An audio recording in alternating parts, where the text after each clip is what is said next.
It's a jungle out there, or at least in the garden.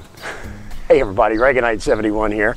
I'm in the squash and zucchini section of the garden, and today I want to do a video on hand pollinating squash and zucchini.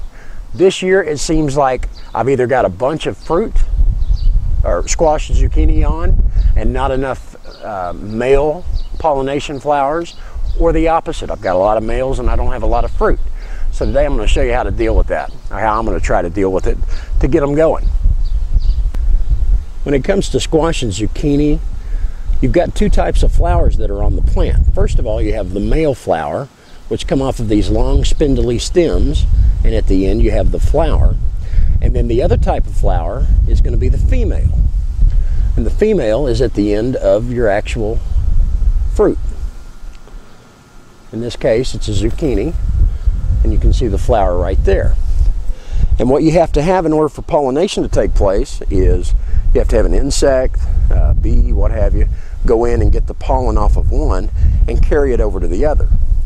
And in a situation like this, I've got a ton of male flowers that need to pollinate the female plants, but I've only got like one or two zucchinis in here. So how are we going to deal with that? Well, it's actually pretty simple. We're going to use something just as simple as a Q-tip.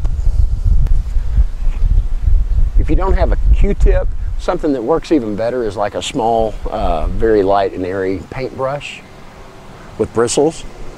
But in order to pollinate, all I got to do is take this Q-tip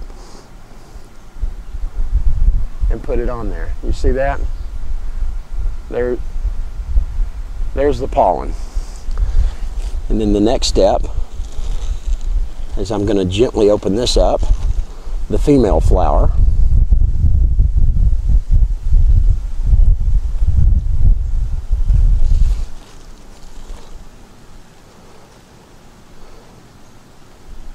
And we're going to rub it on its, we're going to rub it. There's a little deal right in the center there, and you're just going to touch it to it, and that's it. It's pollinated. Really not difficult, very simple.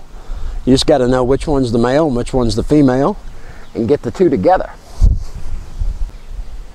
Now after a while of being on there, the male flowers will actually fall off and you really can't use them anymore, although you could get some pollen out of it. It's better to use fresh ones that are open, and these things will open on their own in the morning, so if you can get out to your plants in the morning. But I just wanted to show you right here. I'm going to tear this thing open. This is the inside of the male plant, and this is where the pollen actually comes from. See that right there?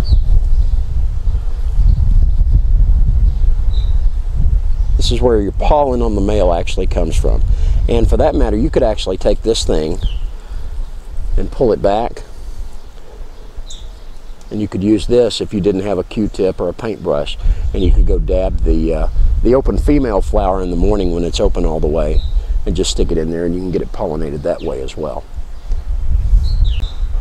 Something very important to remember is if you have squash and zucchini, if you use a Q-tip for squash, then only pollinate it with squash. You don't want to cross-pollinate your zucchini, so use a fresh one or a fresh paintbrush for your different plants.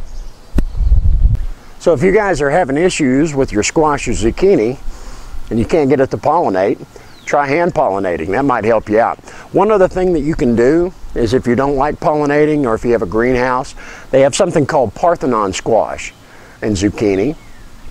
Parthenon zucchini especially, that I've seen. It self-pollinates, and it's ideal for growing in greenhouses. Bobby MHP Gardner actually uses those with good results. But that's it in a nutshell, guys. Hand pollinating is just as simple as having a Q-tip and a little brush or a paintbrush. Guys, this is Reaganite71. Thank you so much for joining me, and we'll see you next time.